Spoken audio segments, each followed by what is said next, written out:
বন্ধুরা, এডুটেইনমেন্ট ইউটিউব চ্যানেলে আজকে ফিগার অফ স্পিচ আলোচনা করব। তো আজকে যে ফিগার চারটি হবে সেটার নাম হচ্ছে জিওগমা, অ্যাসেন্ডেটন, পলিস্যান্ডেটন, অ্যানাফোরা। দিস ফোর, এই চারটে আলোচনা হবে। প্রথমে দেখে নেই ইয়োগমা। ইয়োগমাটা বলতে বোঝায় পদ ও লোভ, পদের লোভ হবে। আচ্ছা, পদলোভটা কি করে হচ্ছে তাহলে আগে এর বৈশিষ্ট্যগুলো জেনে নিই যে ইয়োগমাতে কি হয়। এক নম্বরে, one verb is applied on to nouns. একটা ভার্ব দুটো নাউনের ক্ষেত্রে ইউজ হবে আসলে দুটো ভার্ব দরকার ছিল, কিন্তু একটা ভার্বই দুটো নাউনের ক্ষেত্রে ইউজ হবে, কমন ভার্ব। তাহলে একটা ভার্ব লোভ পেয়েছে, কিন্তু সেই ভার্বটাকে মনে মনে ধরে নিতে হবে। আচ্ছা, 2 নম্বর হচ্ছে it is applicable to one of them. যে একটা ভার্ব ব্যবহার করা হবে না, সেই একটা ভার্ব কিন্তু একটা নাউনের ক্ষেত্রেই অ্যাপ্লিকেবল হবে। তাহলে অন্য নাউনটা না, অন্য নাউনের ক্ষেত্রে কিন্তু অন্য আরেকটা ভার্ব মনে মনে ধরে নিতে হবে। এ হচ্ছে ব্যাপার। 3 নম্বর কি বললো, আনাদার সুইটেবল ভার্ব, অন্য আরেকটি উপযুক্ত verb should be mentally supplied for them. বললাম মনে মনে ধরে নিতে হবে, সেটাই বলা আছে। বাকি নাউনটা যেটা পড়ে থাকলো তার জন্য আলাদা এক্সট্রা একটা নাউন মনে মনে ধরে নিতে হবে। হলো, উদাহরণ দিই। এখানে এই উদাহরণটা দেখুন, দ্য ফিস্ট অ্যান্ড নুন গ্রিউ হাই। বলছে পিকনিক যেটা হয়, বনভোজন মহোৎসব, আর হচ্ছে দুপুর বেলাটা বেড়ে উঠলো। তাহলে ফিস্ট অ্যান্ড নাউন, দুটো দুটো হচ্ছে এখানে নাউন, ফিস্ট এবং নুন দুটো নাউন, কিন্তু ভার্ব হলো একটা, গ্রিউ। তাহলে এই গ্রিউটা নুন দুপুরের ক্ষেত্রে, দুপুর বেড়ে উঠছে, দুপুরের ক্ষেত্রে অ্যাপ্লিকেবল, কিন্তু ফিস্ট ভোজনের ক্ষেত্রে, উৎসবের ক্ষেত্রে অ্যাপ্লিকেবল নয়। কিন্তু মনে মনে আমরা ধরে নেবো, যেমন পিকনিক বা বার্থডে এগুলো কি হয়, সেলিব্রেট হয়। ফিস্টের ক্ষেত্রে আমরা সেলিব্রেশনটা আমরা মনে মনে ধরে নিচ্ছি। দ্য ফিস্ট অ্যান্ড নুন গ্রিউ হাই, গ্রিউ ভার্ব একটা। 1 নম্বর উদাহরণটা দেখুন, we left the place with weeping eyes and hearts. এখানে উইপিং আইস এটা হলো, আর হার্টস, তাহলে হার্টের ক্ষেত্রে হবে ব্লিডিং হার্ট, দুঃখের কথা, দুঃখের চিন, অশ্রুসিক্ত চোখ, আর হচ্ছে রক্তাক্ত হৃদয়, ব্লিডিং হার্ট হবে। কিন্তু এখানে ব্লিডিং কথাটা নেই, উইপিং আইস অ্যান্ড হার্টস এইভাবে বলা হলো। আর ব্লিডিংটা আমরা মনে মনে ধরে নিলাম, আর একটা ভার্ব ধরে নিলাম, ঠিক আছে। পরে 2 নম্বরটা, would hide her wrong and her revenge. রঙের ক্ষেত্রে, ভুল ভ্রান্তিটা লুকানো হয়, হাইড হবে, কিন্তু রিভেঞ্জের ক্ষেত্রে কি হবে, ওয়ার্ড অফ হবে, সেটা মনে মনে ধরে নিতে হবে। কিন্তু এখানে বলার সময় কি বললো, would hide her wrongs and her revenge, তাহলে ওয়ার্ড অফ কথাটা বলা হয়নি, এটা মনে মনে ধরতে হচ্ছে। তাই এটা হচ্ছে যে ইয়োগমার উদাহরণ। এটা দেখুন, the sun shall not burn thee by day. Sun হচ্ছে বার্ন, ভার্ব হলো বার্ন সানের ক্ষেত্রে।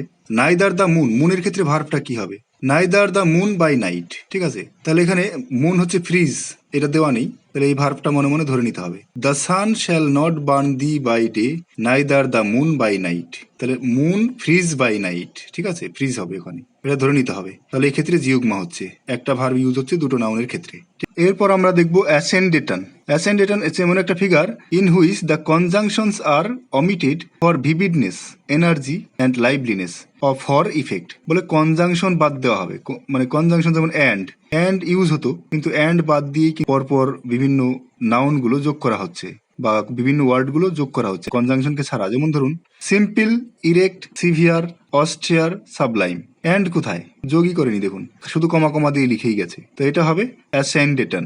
তারপরে দেখুন 2 নম্বর, এবার I came I saw I conquered, এটা জুলিয়াস সিজারের লাইন, ঠিক আছে, জুলিয়াস সিজার নাটকটাতে আছে। I came I saw I conquered, and কোথায়, I came I saw and I conquered হতো, কিন্তু অ্যান্ড নেই, দেখুন তারপর এটা দেখুন অ্যান্ড নেই, কোনো কনজাংশন নেই, শুধু কমা কমা দিয়ে আইডিয়াগুলোকে বসানো হয়েছে, এই ক্ষেত্রে হবে অ্যাসেন্ডেটন।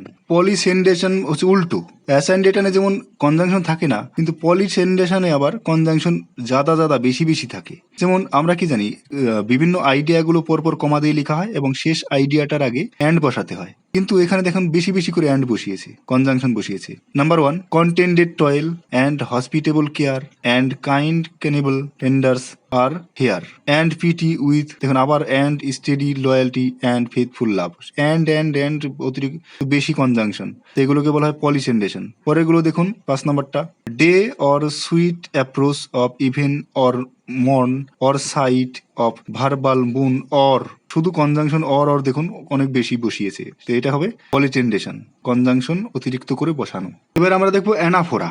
অ্যানাফোরা কি হয়, it is figure of speech in which the same expression is repeated at the beginning of several successive clauses or sentence. তাহলে দেখা যাচ্ছে যে বাক্যের একই অংশ, একই কথা বারবার কোনো বাক্যের শুরুতে, পরপর বাক্যের শুরুতে বা ক্লজগুলোর শুরুতে বসানো হচ্ছে একই কথা। উদাহরণ দিলে ক্লিয়ার হবে।